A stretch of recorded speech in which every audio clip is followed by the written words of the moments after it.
जडू विराट का जो 4900 है, सचिन तेंदुलकर के ओडीआई 100 के रिकॉर्ड की उन्होंने बराबरी की है। हर तरफ टॉक ऑफ द टाउन के टॉक ऑफ द नेशन था ये।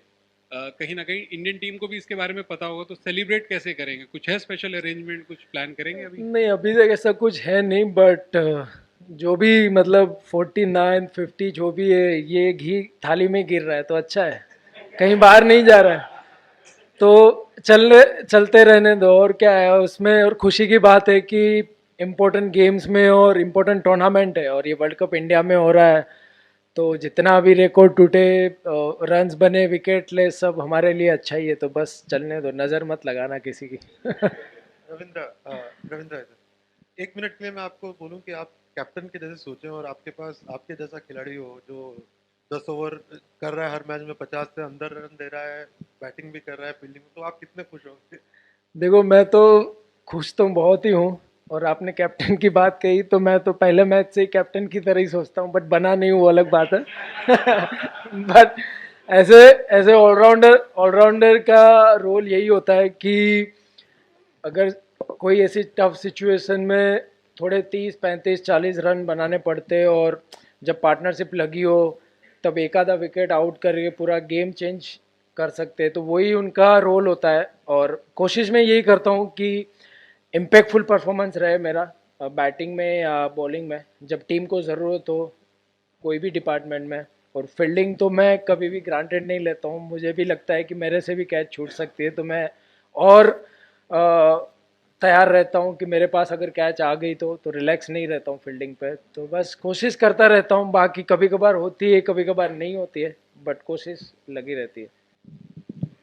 हाय, जलसा। तो अभी तक जैसे टूर्नामेंट में हम खेलते आ रहे हैं, पिछला मैच 300 रन से जीता, अभी आज फिर वन साइडेड। जो 8 के 8 मैच जीते हैं, लगभग हमने वन साइडेड जीते हैं। और सबसे टफ जो चुनौती माना जा रहा था वो इसी मैच को माना जा रहा था, लेकिन वो भी साबित नहीं हुई। तो आपको नहीं लगता कि कहीं ना कहीं नॉकआउट में जाने से पहले एक आध टफ टेस्ट इंडिया के लिए ज़रूरी था? और दूसरा ये कि क्या आप लोग आज वो बर्थडे की वजह से एक्स्ट्रा मोटिवेटेड थे फील्ड पर?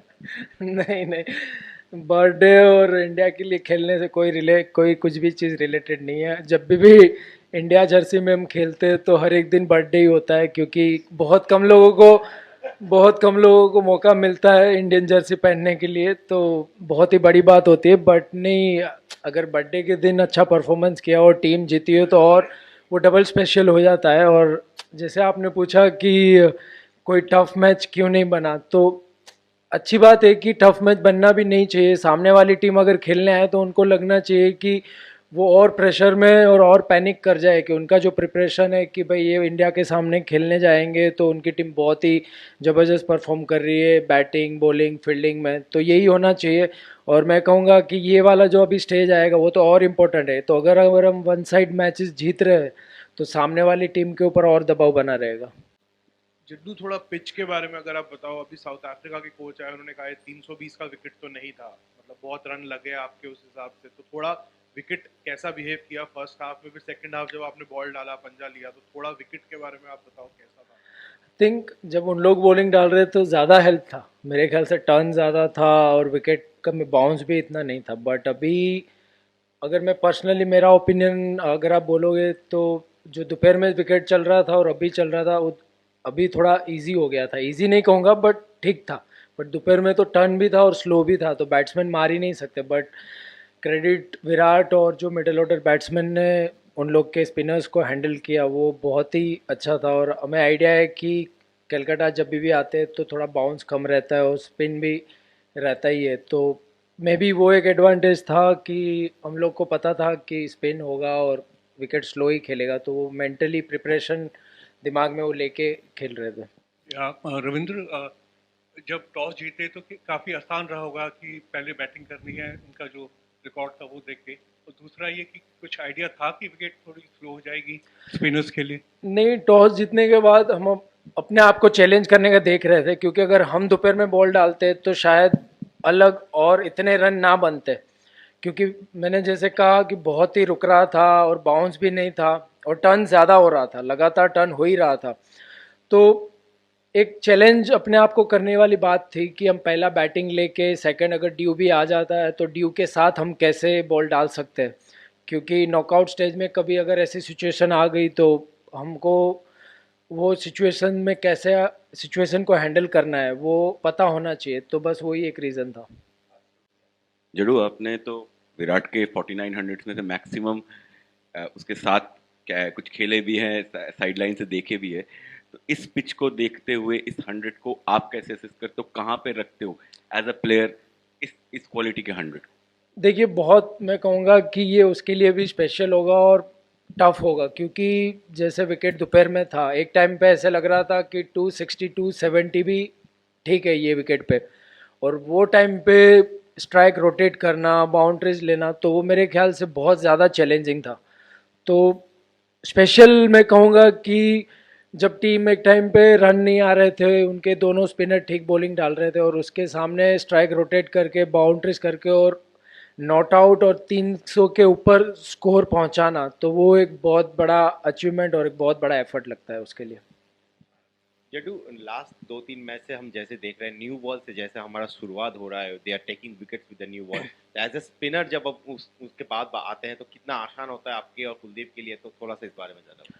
देखिए हमेशा ही कोई भी फॉर्मेट आप खेल रहे हो कि जब आपके फास्ट बॉलर ऊपर से 2 या 3 विकेट लेते हैं तो स्पिनर के लिए थोड़ा इजी हो जाता है, क्योंकि ऐसी स्लो विकेटों पे आने वाला बैट्समैन सीधा ही या बड़े शॉट नहीं खेल सकता, उसको टाइम चाहिए, और स्पिनर और कॉन्फिडेंस से बॉल डाल सकता है कि जहां उसे बॉल डालना है, जो स्पीड से डालना है, जो वेरिएशन करना है वो कर सकता है। तो मेरे ख्याल से अच्छी बात है कि हमारे तीनों फास्ट बॉलर हर एक मैच में हमें 2-3 विकेट लेके दे रहे, बल्कि कभी कभार ज़्यादा भी दे रहे, तो अच्छा है। और होपफुली बस ये आने वाले नॉकआउट स्टेज में ऐसा ही परफॉर्मेंस टीम अगर हमारा ऐसे खेलेगी तो बहुत ही अच्छा होगा। Hello Jadeja, this is Kaushik from times Bangla. तो क्या इस साल हम एक्सपेक्ट कर सकते हैं कि ऑस्ट्रेलिया वेस्ट इंडीज़ के बाद अनबीटन कोई चैंपियन रहेगा तो वो इंडिया रहेगा इस साल वर्ल्ड कप में? देखिए हम मैच बाय मैच सोचते, इतना ज़्यादा सोचते नहीं कि क्या होगा, बट अभी आने वाला स्टेज जो होगा नॉकआउट स्टेज बहुत ही इम्पोर्टेंट होगा। तो जैसे ही टीम का मोमेंटम है, जैसे ही बैटिंग बॉलिंग हर डिपार्टमेंट में हम एज ए टीम क्लिक कर रहे हैं, तो कंटिन्यू करेंगे और कोशिश करेंगे कि यही आने वाले सेमीफाइनल में और फाइनल में ऐसा बना रहे बस।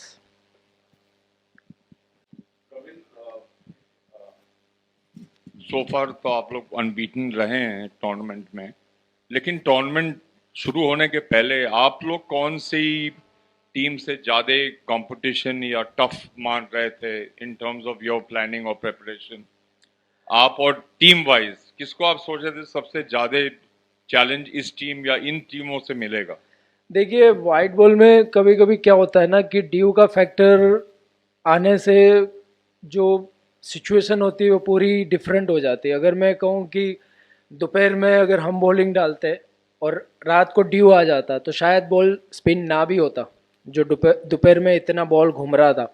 तो कभी कभी वाइट बॉल में ड्यू का बहुत मेन कारण रहता है कि उसकी वजह से कोई भी नॉर्मल टीम भी बड़ी लगती है, और ड्यू नहीं आने से और अपनी फेवर में सब चलने से कोई भी बड़ी टीम लगती भी नहीं है कि इसको तो ऐसे ही हरा देंगे। तो वो सब चीज़ बहुत फैक्टर करता है, और कौन से सिचुएशन में आप क्या आपका गेम प्लान आप बनाते हो वो भी बहुत बड़ा मैटर करता है।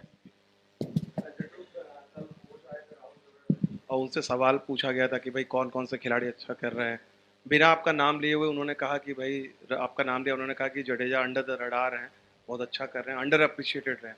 वो बात सुनी थी क्या कि भाई चलो अब लोग शायद बातें नहीं करें, आज दिखाते हैं बॉल और बैट से?